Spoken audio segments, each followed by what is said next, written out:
Hello and welcome to the History with Jackson podcast.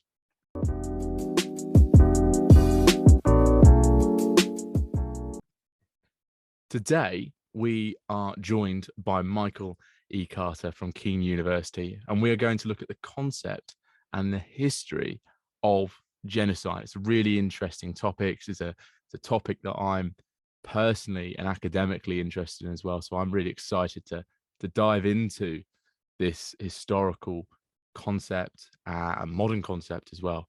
So, Michael, how are you doing? I'm doing good, Jackson. How are you?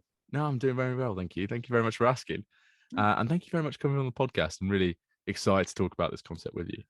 My pleasure. I'm not. We'll get to it, but there's already one thing you said where I'm going to be like, let's see about modern. We'll see how that plays out in our conversations. I might have some interesting takes on that. Well, I'm really looking forward to that one. So firstly, how did you kind of get into studying the concept of genocide? High school. To make a pretty long story brief, I'm not very good at math. I'm terrible at math, and I always sort of fell into social studies in grade school. Because in my mind, especially back then, it was pretty straightforward. Read the books. This happened. There's not a lot of historiography when you're in sixth grade. So when I got into high school, I ended up in a freshman year run-of-the-mill gen ed history class. Did well enough, but sophomore year I was put in an honors class. Didn't do well enough grade-wise to stay into honors. I guess move into what would be, I guess, AP. So I got dropped out of that into another gen ed history class, and that changed everything because the teacher who ran that class, which is Rosemary Wilkinson, who is now retired, her interest, as an activist sort of angle, was human rights and genocide studies, and she had an elective of genocide studies, and I ended up getting into it from that. So that junior year of high school, senior year, I took that elective. I'm pretty sure that's the only perfect grade I've ever gotten ever in any sort of course or class at any level, and I just went on from there. I went through community college with that focus. I went to Kean University for finishing my undergrad and then my master's, with that being the plan.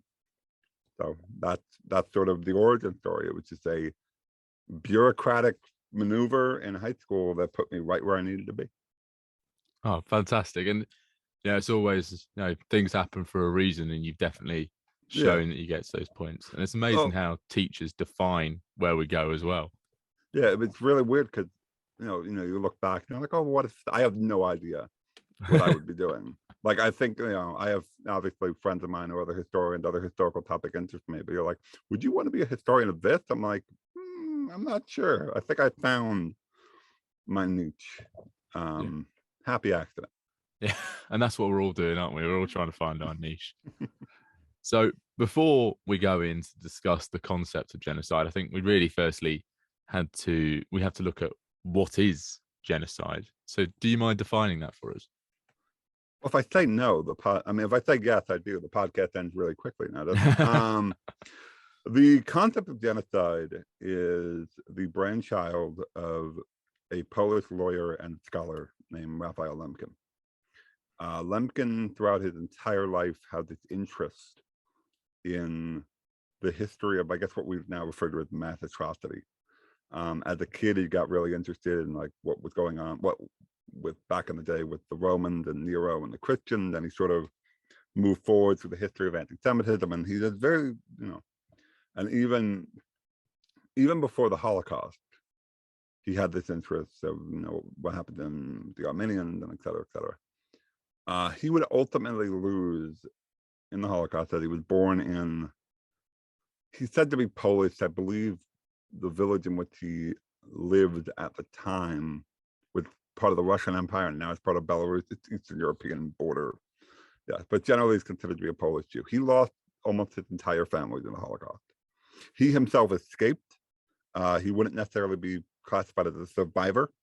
He was able to avoid the sort of Nazi expansionism. And in 1944, in a book that he published called Axis Rule in Occupied Europe, where he basically broke down chapter by chapter what was going on in the Axis. He had a chapter that was entitled Genocide. And he put together, it's a hybrid word, genos from the Greek tribe, nation, and Latin for killing, genocide, basically defined the destruction of a group, which in international law has since been considered in whole or in part, and under international law includes ethnicity, race, religion, and national origin. So it's quite a broad concept, but a relatively new concept we're looking at. Yeah. In terms of, so that's what we get into sort of the modern thing where I was sort of pointing out before, is as something that emerged at the sort of late early to mid 20th century, it is relatively new, less than 100 years. But Lemkin himself, as a scholar, would, in many of his unfinished papers, because he died fairly young in the 50s, had drafts of outlines of looking at the history of genocide spanning back to the Bronze Age, colonialism, So as a word that exists, genocide is modern. As a phenomenon historically, it is not. Okay. At least in Lemkin's view, which I adhere to. Yeah, and it's quite interesting to see this guy who's created the term draw it right back to that period, but to kind of look at it a little bit, how does a genocide begin? That's actually a very good question. There is a Holocaust scholar, I guess you could say the Holocaust genocide scholar, named Gregory Stanton, many years ago, put together the 8 stages of genocide, and then he updated it to 10 in the early 2000s, basically outlining the sort of steps that could be followed to enter a genocide. But then, of course, there's exceptions that prove the rule. Generally, without going down through all 10, because they can come up at different points, you generally have some sort of state-sanctioned, or at least state-endorsed discrimination. You're either setting up typically in the form of either setting up a parallel society. So I guess what we now generally refer to as othering. The idea that there are these second-class citizens, third-class citizens, or sort of, to borrow a term, from the sort of Indian subcontinent, the idea that there is a untouchable group. There's an out group that we are giving a completely parallel, set of rules to. This, I think that's sort of a muddled answer, but there is a discrimination that is put into place that generally then escalates into violence, which in turn escalates into what you would consider the intent to completely or partially destroy. Okay, and what kind of persecution do these untouchables, these second-class citizens, often undergo? Because it's like you're saying, it's a process. Yeah. To go with the most sort of archetypal Holocaust example, the idea of being removed from civil service, the idea of having identification papers that state that you are of this ethnic group or of this religion or of this out group, the restrictions on owning property, restrictions on voting rights, the whole, you could just be removed from the civil apparatus entirely. You can get the colonial example, the idea of, it might begin with the idea of being driven off the land that's yours. And then, now you're a second-class citizen in your own territory, and then, can be sort of victimized with impunity. There's many permutations, but that's the general idea, that you're reduced to a sort of second-class status, to say the least. That's usually where you start to see the building blocks of what accelerates into what you would, what would be mass murder. And that persecution is definitely from what we've read in like primary accounts, contemporary sources, it's a harrowing experience. But you touch on 2 terms there as well: Holocaust and mass murder. Now, what what differentiates the terms Holocaust, genocide, and mass murder? Because they're three very broad terms. Yeah. They're tended to be used interchangeably, and I'd be curious to know what's the difference. So well, let's start with Holocaust and genocide, because they are probably the two that are most interlinked.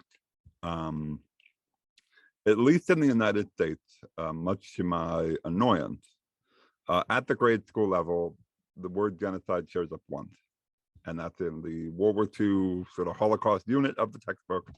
And then you define what a genocide is, you explain the Holocaust, you never touch it again.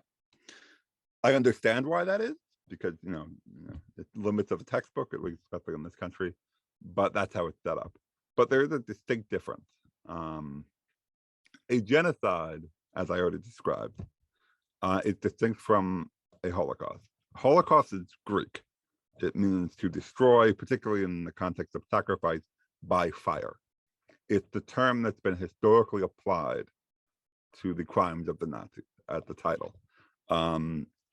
That's why in some areas, Jewish communities, survivor communities, have turned to Shoah, Hebrew, for catastrophe, rather than Holocaust, because you don't want to have that religious connotation of the crematoria. So a Holocaust, or the Holocaust, is the destruction of the Jewish people, specifically by Nazi barbarians. And a genocide would be any other instance of an attempt to destroy a ethnic, religious, et cetera, group. So the Holocaust is a genocide. Not all genocides are necessarily quote unquote Holocaust. Although that's a popular book title for a lot of authors who write about genocide, to say, the blank and blank Holocaust. They take the name, and I'm not a particular fan of that, but that's a whole different thing with the publishing industry. Yeah, it's definitely sometimes we see that narrowing of subjects to sell, as opposed to teaching what's actually happened. Yeah. Now we've looked at the concept and what the concept is and what separates it from other ideas, but historically, what would be the first example of a genocide? This is probably the most complicated question you're going to ask me, because in my view, genocide is the sort of historical phenomenon that has been occurring since time immemorial. We don't know. So the short answer is I'm not entirely certain. I know Yale University scholar Ben Keirnan, in his scholarship and his book's probably 10 years old by now, Blood and Soil, goes back as far as the Greeks.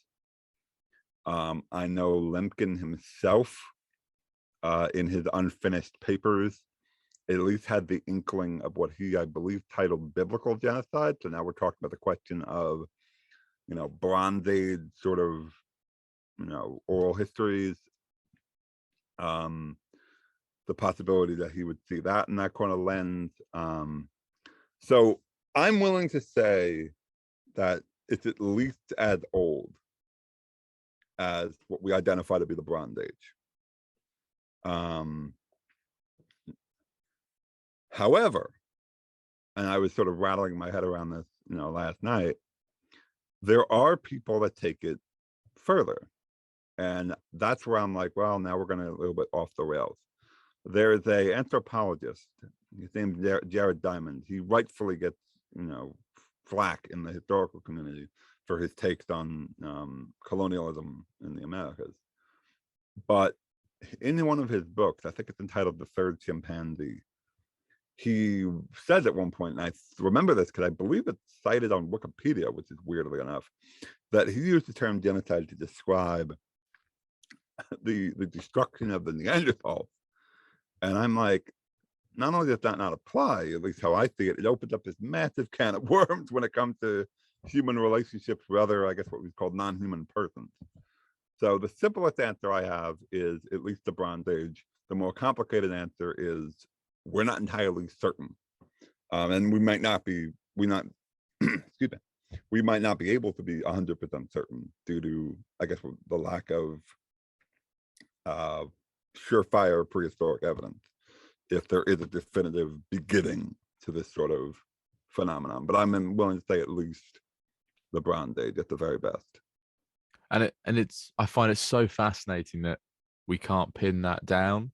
Yeah. And the longevity of this concept is, most people see it as this, as they do with totalitarianism, this big beast of the 20th century, whilst it has stretched out across history.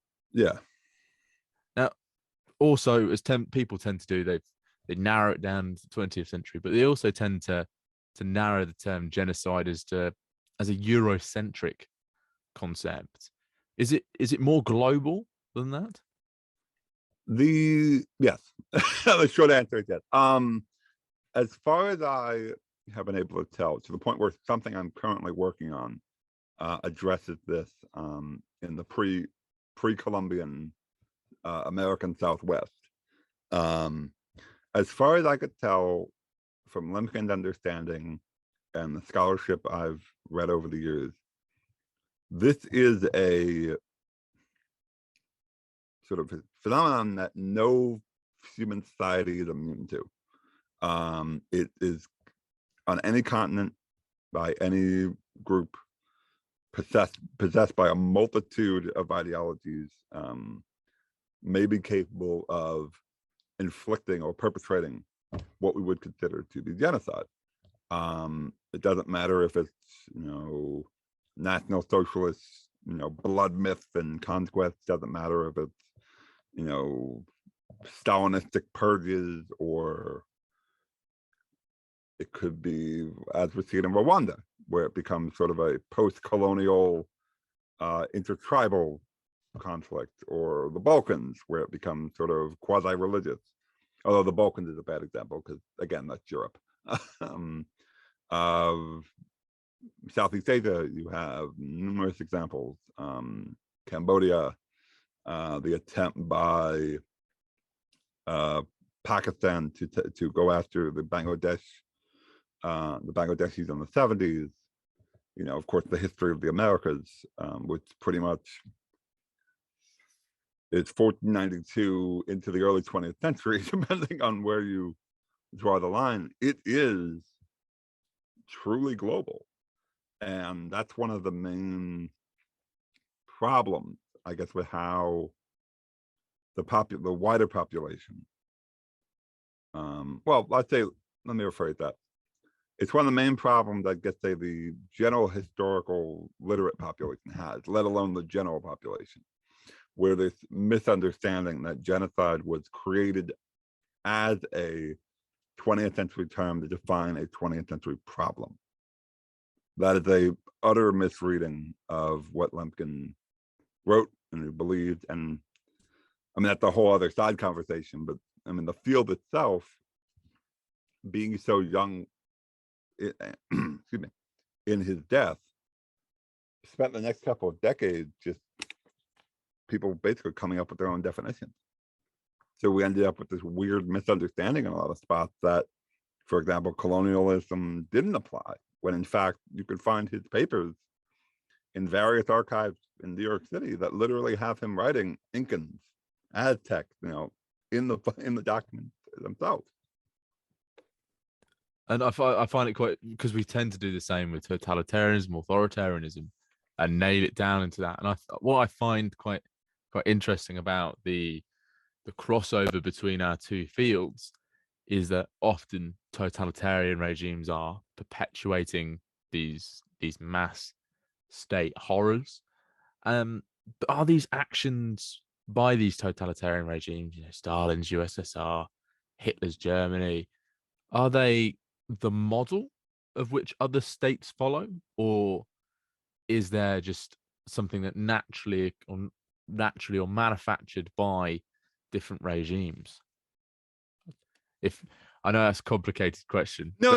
It's actually the perfect question, because there is a tyranny inherent in the idea that the state can mandate and then carry out an attempt to destroy an entire group of people. So there's an inherent tyranny in that. There's always going to be an aspect of state terrorism in genocidal atrocities that are conducted by a government. But whether or not the Hitlers and Stalins and Maos and Pol Pots of the the 20th century are the model, I'm not entirely sure that part of it is true. I think the model, they tap into the model rather than the model with them, because democracies are just as capable as unleashing this kind of horror. Colonial example, manifest destiny in the United States, so on and so forth. But even without treading that again, even though that is my precise field of expertise, you can look at Myanmar, most recently with the Rohingya. Prior to the military coup a couple of years ago now, by this point, we had a Nobel laureate presiding over a genocidal government. It's almost a parody of itself in our understanding of how human rights are supposed to work. This advocate for democracy, this person that got a Nobel Prize and a U.S. congressional medal of many other accolades, is also complicit in the attempt to destroy the Rohingya minority. So I would say almost any government can perpetuate these kind of crimes, because it's an act of state terrorism. It can be tyrannical, it can be totalitarian, but it doesn't necessarily have to be. And I think that's the scary part of it. Is it's almost more comforting if the villain is a Hitler or a Stalin or a Putin or a Mao. It's comforting because you have your supervillain. You've created this person who is obviously evil, obviously authoritarian, et cetera, and you differentiate from, all right, well, they can't be, I don't know, a Nobel laureate, a U.S. president, a prime minister, or anything like that. So, yes, but I think it's a comfort that a lot of people think about, like, this is a problem that can only sort of rise up of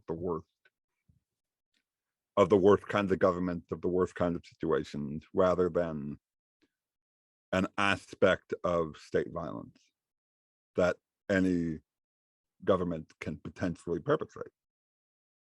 And I like the way that you kind of bring out that it's a comfort for people.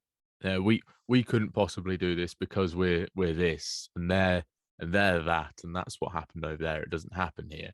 I find that quite interesting, really. And so if I it's could follow up on that real quick. I don't know if there's anything similar in the UK, but I remember, at least in conversations in the United States, in the context of genocide, there's always the question, oh, can it happen here? And the answer is, typically, yes, it can happen anywhere.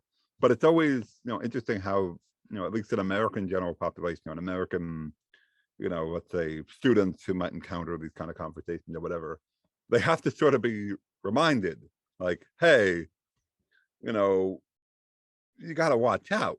We can't, just hand the keys over to whoever, because we're not different necessarily than any other. I guess this could be a whole wider conversation, but I guess we have other topics to touch upon.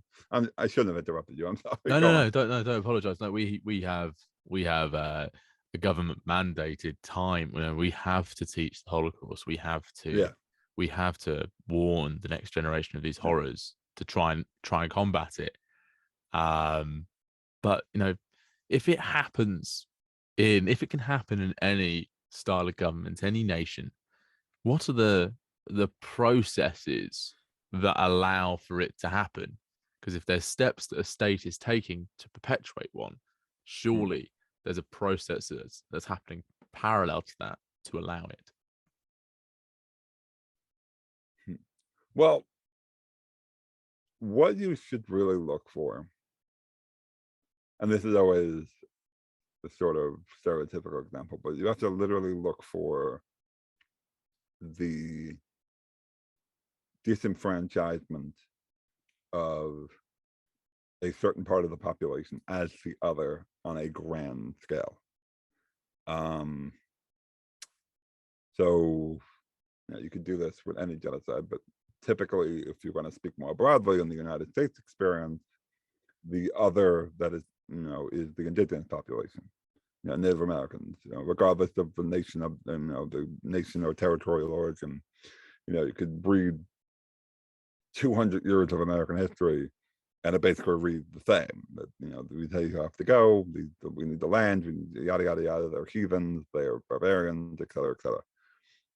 Even in the modern context, in sort of the modern 21st century, way of looking at it, you still have people that are referred to in those terms, not just indigenous people. I mean, in general, the idea of the creation of an outgroup.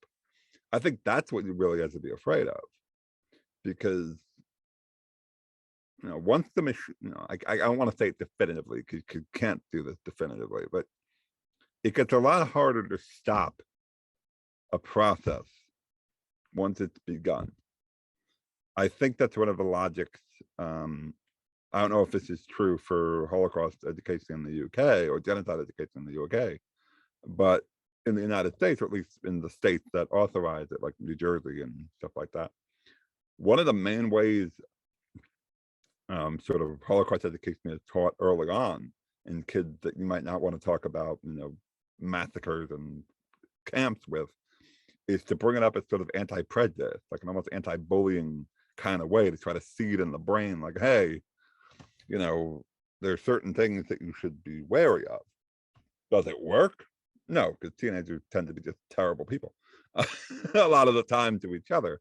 But I guess that's how I'd say, if there's an answer in there anywhere, because I started to ramble, start looking for the creation of an outgroup.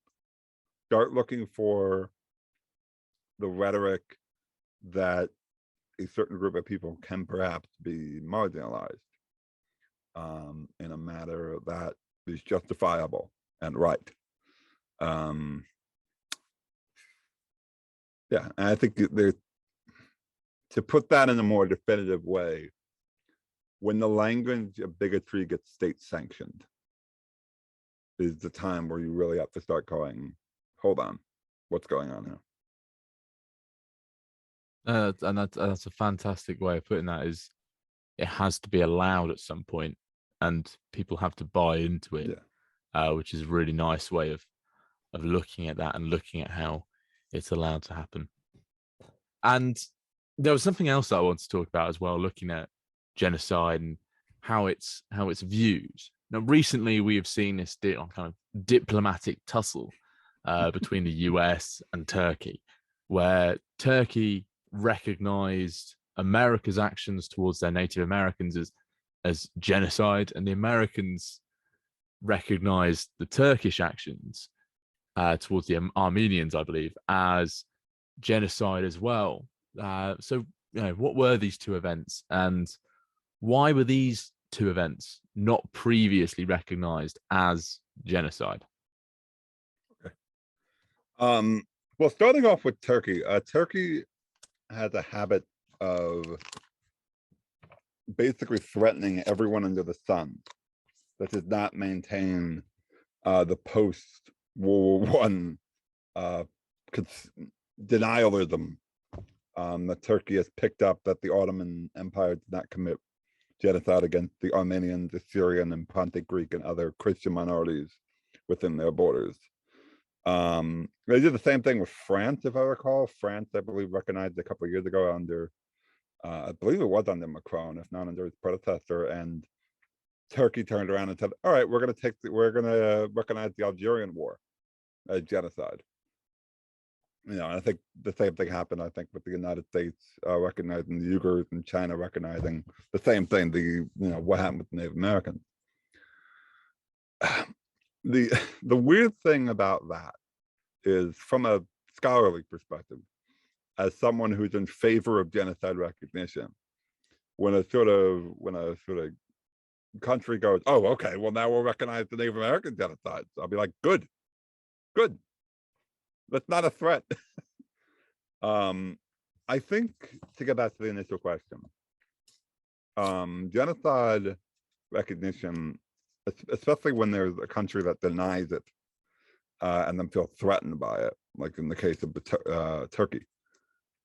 Because the Genocide Convention basically says, in so many words, that if there is a genocide ongoing, you're supposed to respond to it. You're supposed to react to it. So that's why the United States generally does not tend to recognize genocides while they happen, or say that there's a genocide while they're happening, because they're usually driven to respond. The reason why the United States has generally not recognized the Armenian genocide under prior presidencies before President Joseph Biden is, to put it in as blunt as possible, Turkey was necessary for the wars in the Middle East. We needed to be able to use Turkey as an ally, to use Turkey as an intelligence asset, as a supplier of air bases, et cetera, et cetera. Now that that immediate military need has gone down, it became acceptable for a democratic president to recognize the Armenian genocide. And I make a distinction about that because I'm not necessarily sure a Republican president would. The former president certainly wouldn't. But at least in sort of leftist politics in the United States, an open secret that politicians, when they're in the Senate or when they're running for office, will say, oh, I'll recognize the Armenian genocide. And then they become president and they don't, because they realize, oh, we may need these people. We can't make them mad. So that's, I guess, the root of the whole the whole diplomatic dust up that we saw between the United States and Turkey over the term, is because Turkey doesn't like when its feelings are hurt, when there's a historical reality that's recognized. And, that's just that. I mean, the United States, to my knowledge, has never used the term genocide to recognize anything done to indigenous people. I believe there's been sort of a lackluster apology given by the Bureau of Indian Affairs years ago under President Obama. And I know for a fact the term genocide is used once in the Museum of the Native American, which is sort of Smithsonian affiliated in New York City, to describe what happened in California. But to my knowledge, that is the only time genocide is used in the Native American context with federal funding in the United States. I may be wrong because I'm not, omnipotent. I don't know everything, but I'm pretty sure that's the case. So I guess Turkey was like, okay, well, if you're going to recognize our dirty open secret, we're going to say yours. But it doesn't hurt the feelings of the United States, because everyone who's sort of historically literate knows that's the term for what happened to the indigenous people. If you ask Joe Biden off camera, off the record, if he thinks that genocide was done by the U.S. government, I hope at least he'd say yes.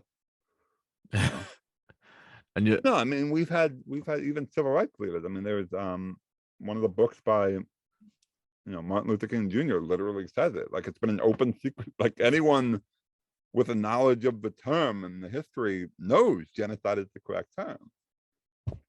But that's what but that's just the sort of idea in Turkey's head. It's like, oh, you've offended us by saying that the Ottoman Turks committed genocide, so we'll say that your settler population did that. And again, to end as where I started, from academic sort of recognition point of view, I said, good, everyone keep calling everyone else out. Good. Keep doing it. I don't care. I'm pro recognition, as long as it's not like slanderous, because there are instances where someone could say, oh, well, I think this X might have been I can't think of an example because one has not been done, and I don't want to give make up an example. But most of the time where these nations call each other out, they're recognizing accurate genocides. So I'm like, all right, as long as they keep doing that, whatever. And you're definitely demonstrating the international relations and Yeah, people's ropey relationship with the word genocide, or definitely their yeah. ropey relationship with their own Well, historical actions. there's an infamous instance in the Clinton administration. I think it's 1994. Yeah, because it's during the Rwandan genocide, so it has to be 1994, where, forgive me for forgetting her name and her exact role, but she's pretty infamous for saying that there's a, I don't remember if it's a press screening or a State Department meeting, whatever. It's a publicly, it's on video, whatever it is. It's a government official who is asked about genocide, and it's like, well, there's been acts of genocide, and the reporter responds like, how many acts of genocide there that there have to be a genocide? I'm butchering that to a certain degree, and forgive me, but like that's the sort of weaseling that happens in, at least in the U.S. government. And I'm sure similar things happen in other um you know Anglo-European countries when it comes to that question, because if there's something actively going on and you're a signatory to the convention, you have to do something. So you end up in this weird place where it's like, well, we're not going to call it a genocide, and then we're going to wait until it's over, and then maybe we'll say it is, maybe we say it isn't, maybe we'll just not touch it. It's one of the reasons I've sort of resigned myself to the history of genocide, and not necessarily the active sort of international relations, international law side of it, because it gives me a little more leeway to just say, look, Lem can believe this adds to this, genocide, as opposed to like, well, if you go by, you know what I'm trying to say.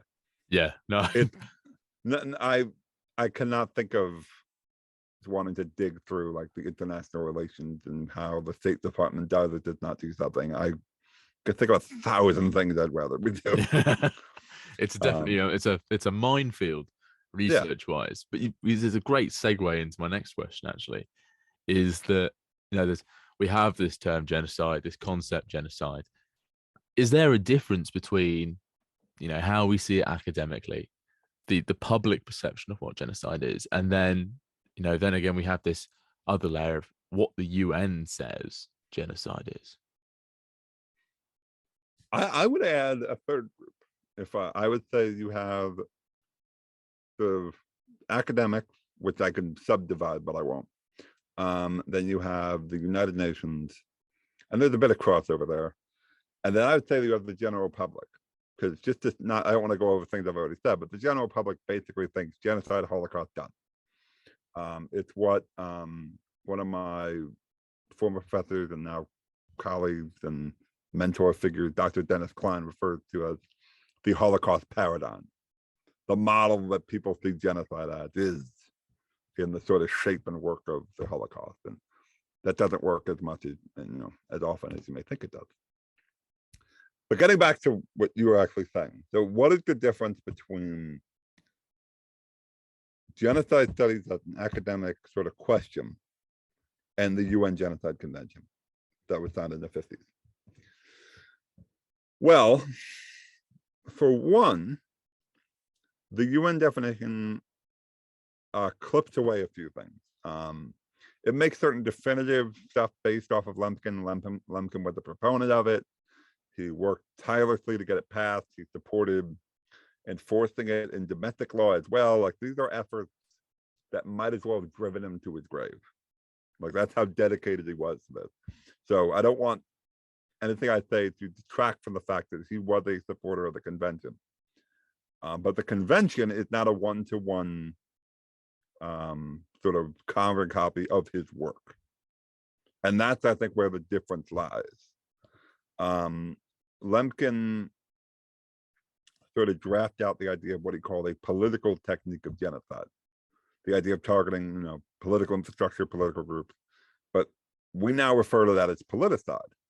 The reason we have politicide as this whole separate sort of term for it is because, to be honest, the Soviet Union didn't want political crimes in there. And for that matter, the United States didn't want cultural crime, because there was a major fear in both countries that their histories over the fact, a couple of decades to 100 years would then be scrutinized.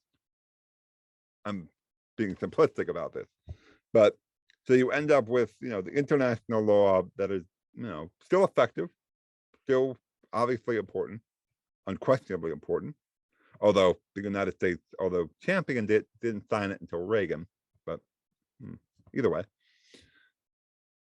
The difference being that, it was sort of built differently under international law to cater to the targeting of religious and racial and ethnic groups. While if you go back to sort of Lincoln's, he had a more wider view of it. With international law, you get in that same tough spot that I keep referring to, the fact that, if you call something a genocide, you now are kind of obligated to respond to that fact. So that's why, they get cold feet and they sort of try to weasel their way out of it. While an academic historian could be like, okay, 200 years ago, X happened, 50 years ago, X happened. It's a genocide. You don't really have to worry about, the wider implications generally. Sometimes you have to worry,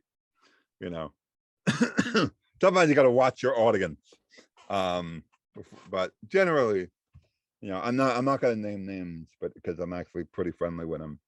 But I remember my first year of grad school, and one of the courses I got into a discussion on the issue of memory and the idea of whether or not certain information about an atrocity should remain buried if there is this risk that tensions might, inflame once more. And although a controversial position, that part of me is like, well, I don't think you should just bury it, because now you're saying now we're creating this sort of artificial truth.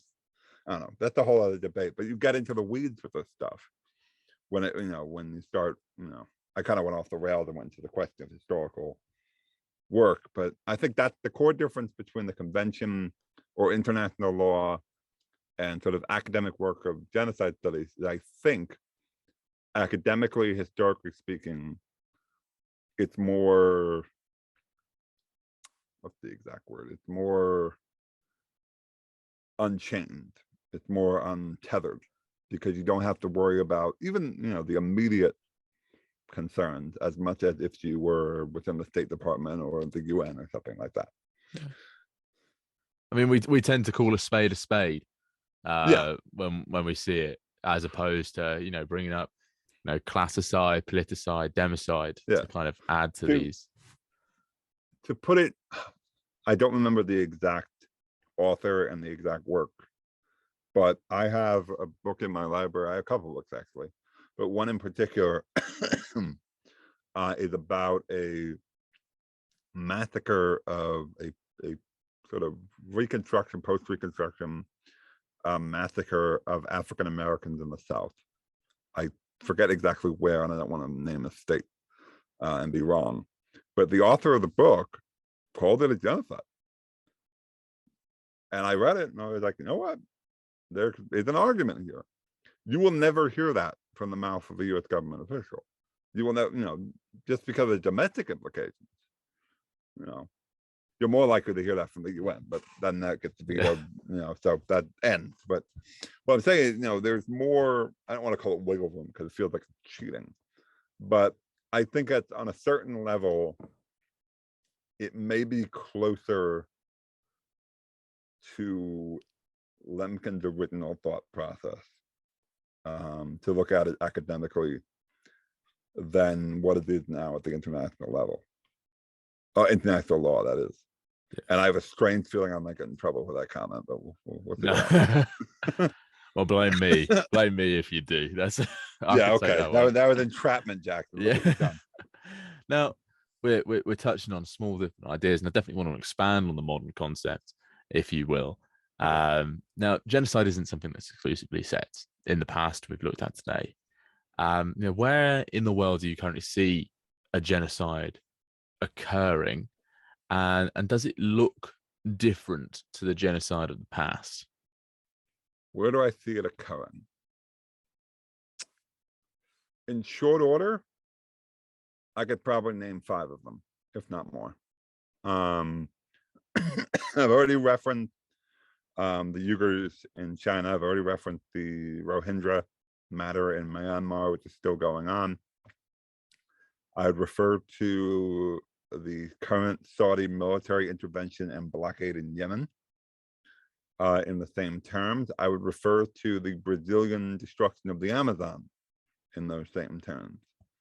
And I have seen a fairly large number of prominent genocide scholars endorse the issue of Ukraine in those terms. I will be honest, there was a panel a couple of days ago that I missed with a lot of heavy hitters in my field talking about it. I've heard that there's very good arguments. I have not listened to that yet, so I'm going to officially say that I'm not going in there yet. There's certainly been genocidal language coming out of the Russian government.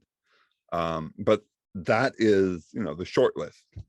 And that's a wide range. That China, Myanmar, Saudis, Saudis in Yemen, Brazilian government in the Amazon, potentially Russia and Ukraine.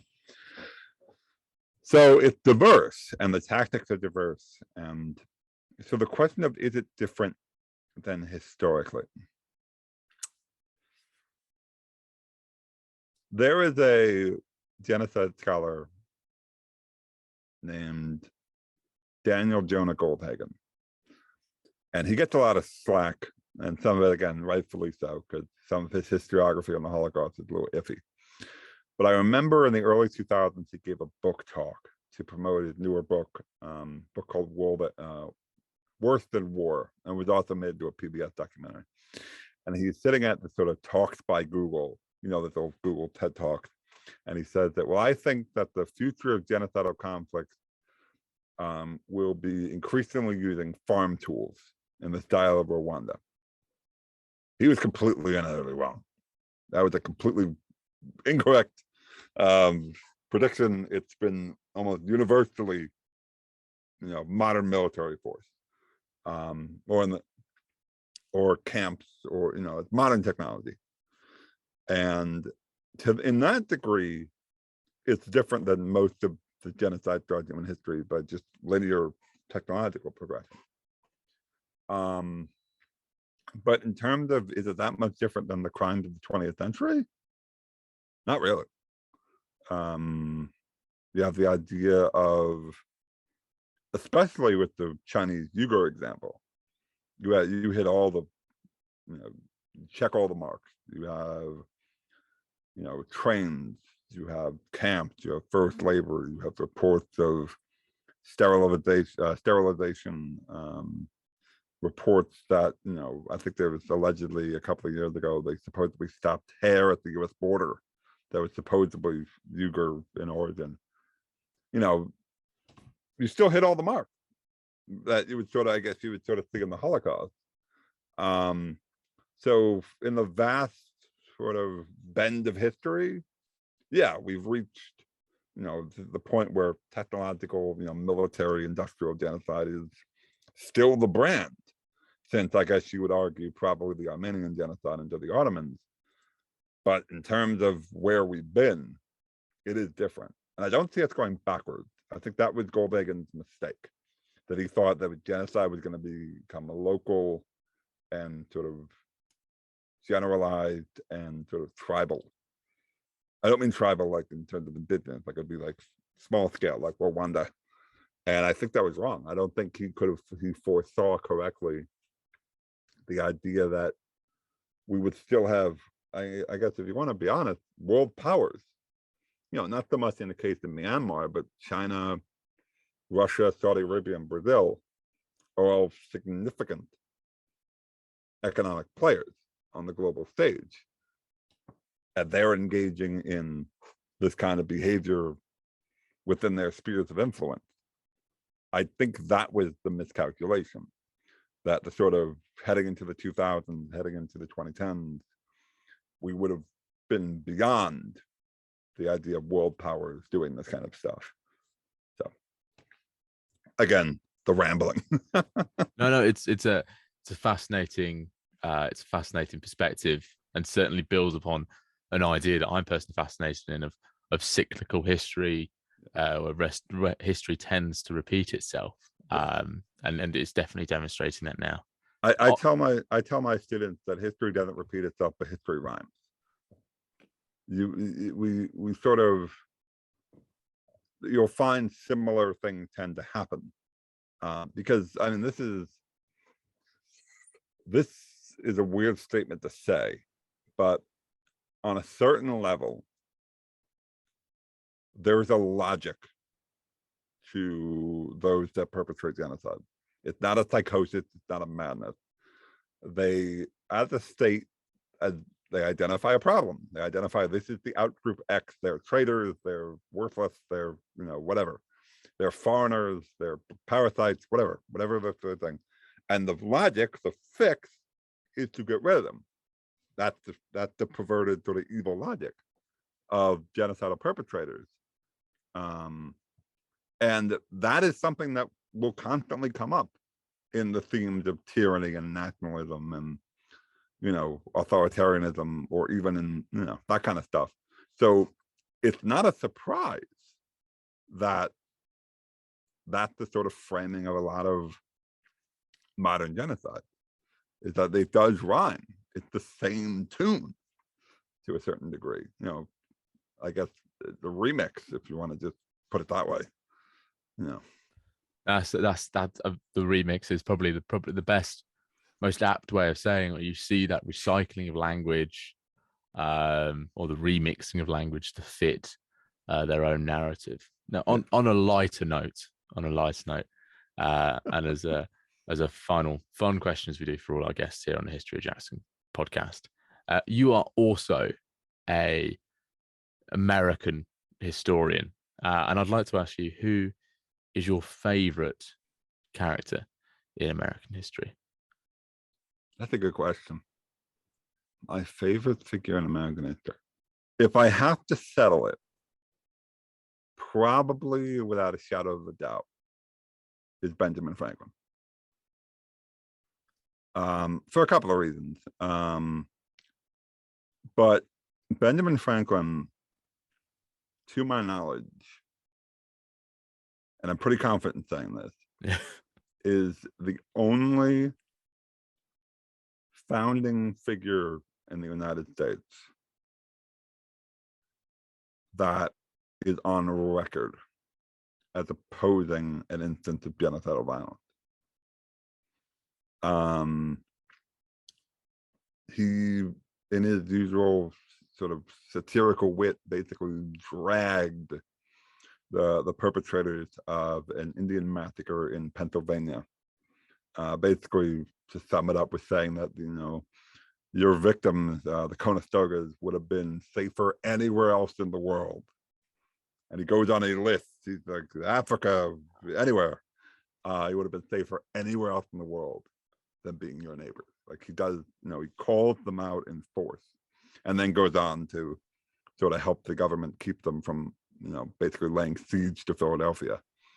But yeah, that's, you know, you could sort of look at the history of genocide in the United States, and a lot of it happens early on, you know, the sort of colonial days. You know, I guess we can blame that on the British, which I will. But, you know, once, you know, the revolution, you start to get, you know, you start to see the creep westward. A lot of founders, a lot of presidents, you don't get that from them, that kind of sort of forceful, you know. So yeah, I will say Benjamin Franklin, definitively. And there is I'm friends with someone, I'll tell you their name after the podcast, because I want to, that I not only think you should have on, but if you want to talk about Franklin, they're the person. Fantastic. Well, you've definitely given us a different slant on Benjamin Franklin, which is not well-known history for anyone, really. So it's a fantastic slant. Now, As always, our listeners who want to go away, our listeners and watchers would like to go away and learn more about these topics. Now, what books, podcasts, or anything would you like to recommend that they go away and have a look at to Mm. learn more? Obviously, apart from this one, about the concept of genocide and its history. There has been fairly recently, over the last couple of years, 10 years maybe, a pretty good amount of sort of general public facing books that cover some of the stuff that I would say could cover, the history of American genocide. Jacksonland is written by a NPR host, Steve Inskeep. It's pretty good covering of the Cherokee removal in the Southeast. There was a book a couple of years ago that's being made into a Leonardo DiCaprio movie, Killers of the Flower Moon, which is about the FBI sort of tracking the killers of people on the Osage Indian Reservation, murdering them in order to possess their oil rights, and there's sort of colonial roots to that. But that's not an answer to the genocide question.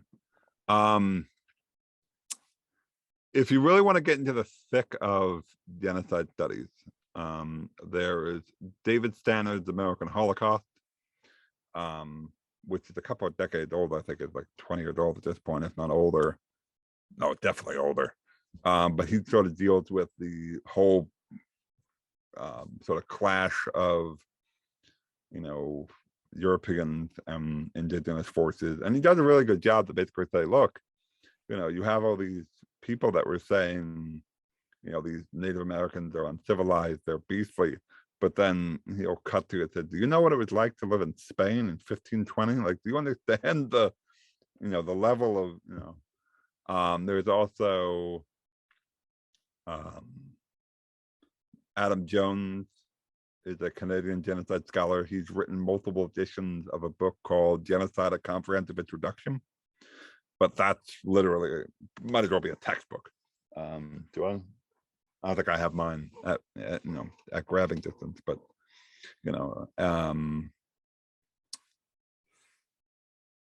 Keirnan, Blood and Soil, another similar sort of multi-hundred-page look at the global history of genocide.